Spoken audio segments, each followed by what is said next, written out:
अलका जी, ये तो बुलाते खाना पीना देके। अलका जी, कांग्रेस पार्टी का क्या स्टैंड है? कांग्रेस पार्टी का क्या स्टैंड है? क्योंकि चुनाव आयोग की टीम की ओर से जब न्योता भेजा गया कि आपकी पार्टी की ओर से आए, अपनी सलाह मशवरा दें, तो लल्लू सिंह जी तो कहते हैं कि नहीं नहीं, ये जो टीम गई थी वो टीम नहीं है, अब हम दूसरी टीम भेज रहे हैं। पार्टी के अंदर कंफ्यूजन है। क्या कंफ्यूजन है?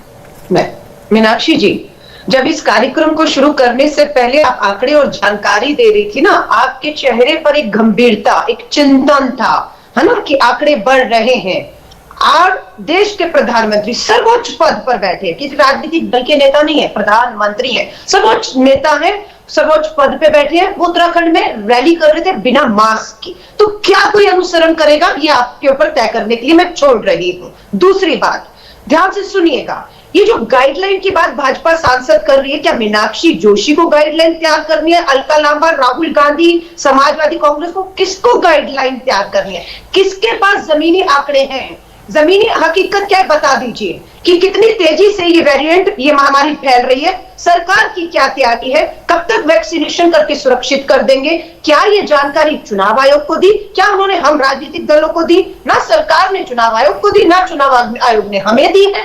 तो मुझे लगता है जब सरकार गंभीर नहीं है मीनाक्षी, आप और हम सिर्फ चर्चा ही कर सकते हैं। हम कानून के साथ बंधे हुए, कांग्रेस का स्टैंड मीनाक्षी बता रही हूं, हम कानून नियमों के साथ, गाइडलाइन के साथ बंधे हुए हैं। हम पहली पार्टी थे जिसने केरला का प्रचार जो है बंगाल का छोड़ दिया था, लेकिन 40 लाख मौतें हो गई। देश के प्रधानमंत्री ने ना नमस्ते ट्रंप छोड़ा था, ना बंगाल का प्रचार प्रसार छोड़ा था, ना अभी तक छोड़ रहे हैं। मैं आपसे कह रही हूं, जो क्या तय होगा मीनाक्षी, कांग्रेस खड़ी रहेगी, लेकिन नियम, कानून, गाइडलाइन, हकीकत सरकार को नहीं। तो प्रियंका गांधी ये तय कर रही हैं कि मौजूदा स्थिति को देखते हुए फिलहाल वो उत्तर प्रदेश में प्रचार नहीं करेंगी। क्या ऐसा कोई स्टैंड है कांग्रेस पार्टी का?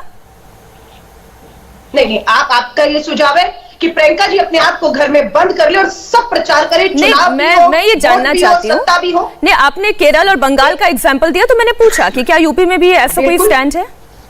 नहीं, आप अगर हमसे उम्मीद करती हैं तो हम पहले भी सबसे पहले खड़े थे, सरकारों से पहले खड़े थे, भाजपा के राष्ट्रीय नेता जो सत्ता में हैं उनसे पहले खड़े थे। अब भी अगर देश पे आएगी हम चुनाव छोड़ देंगे, यही शायद ये भी चाहते हैं, इसीलिए बार बार देश पर आएगी तो चुनाव छोड़ देंगे। आप क्यों कर रहे हैं? ठीक है Alka ji. Thank you Meenakshi ji. Doctor D K. Gupta हमारे साथ। आपने देखिए 3 बड़ी पार्टियों की बात सुन ली। माधव आनंद जी भी हमारे साथ हैं, हम उनसे भी चर्चा करेंगे, लेकिन चूंकि अभी बिहार में चुनाव नहीं है, इसलिए मैं आखिर में आऊंगी उनकी राय लेने के लिए।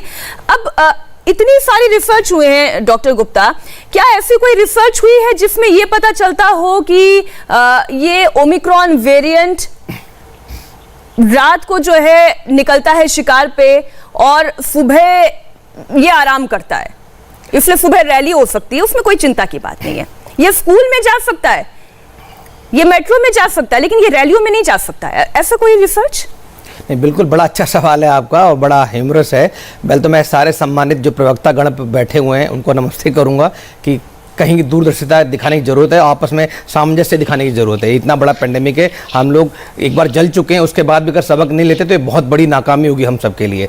तो जैसे हमारा एक क्लासिफिकेशन होता है, कुछ दिनचर लोग होते हैं जीवाणु, कुछ रात्रिचर होते हैं। तो कोरोना कहीं भी रात्रिचर नहीं है। उसको ये नहीं पता कि यहाँ पे धारा 144 लगी, पुलिस वाले खड़े हैं, मारेंगे, मैं भाग जाऊंगा। उसको ये नहीं पता मेट्रो में जाऊंगा तो मुझे कोई दिक्कत नहीं, मैं AC चल रहा है और मेरी ग्रोथ अच्छी होगी, और रैली खुले में हो रही है तो वहां पर लोग कम संक्रमित होंगे तो मैं वहां नहीं जाऊंगा। ऐसा बिल्कुल नहीं है। ये जो रैलियां हैं हम सबको पता है, कहीं ना कहीं जो डेल्टा लहर आई थी, वेव आई थी, कहीं ना कहीं उसकी जनक थी, रैलियां थी। वहां पे जो लोग धज्जियां उड़ा रहे थे, सोशल डिस्टेंसिंग की, फिजिकल डिस्टेंसिंग की, जो दिन रात रैलियां हो रही थी, कोई मास्क नहीं था, कोई कुछ नहीं था, उसके बावजूद भी हमने अपने सबको खोया है। इवन इन लोगों ने भी खोया, ऐसी बात नहीं, सबके घर में कोई ना कोई डायरेक्टली इनडायरेक्टली अफेक्ट है, इन्फेक्ट हुआ है। उसके बावजूद भी हम लोग वेट कर रहे हैं। और एक बात बताइए, मैं इन सबसे पूछ रहा हूं, सारे लोग बैठे हुए हैं, क्या ऐसे प्रोटोकॉल नहीं बने हुए हैं? हमारे ऑलरेडी बने हुए हैं कि अगर हमारा कोड ऑरेंज होगा तो हम लोग ये प्रोटोकॉल चालू कर देंगे, अगर हमारे पास रेड होगा तो हम ये चीज चालू कर देंगे, अगर हमारी पॉजिटिविटी इतना बढ़ जाएगा तो हम नए नियम लागू कर देंगे। तो अब ये नए नियम धारा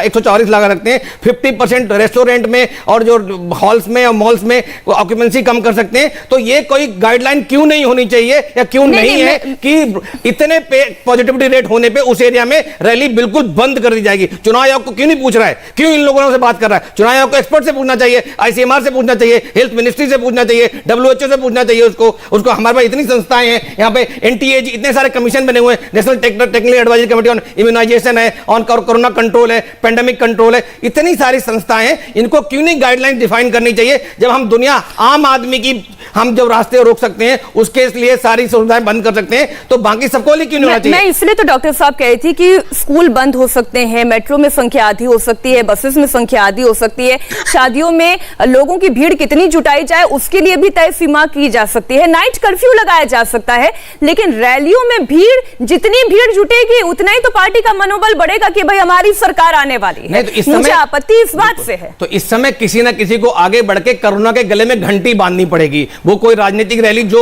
आगे बढ़ के आएगी, मैं फिर कह रहा हूं, हमारी जनता उसको सर आंखों पे उठाएगी। सिर्फ एक इनिशिएटिव लेने की जरूरत है, एक कदम आगे बढ़ के बोलने की जरूरत है कि हमारी पार्टी ये करने वाली है। इंडिया टीवी हर वक्त हर जगह डाउनलोड करने के लिए सर्च करें India TV news Google play store या ऐप स्टोर पर।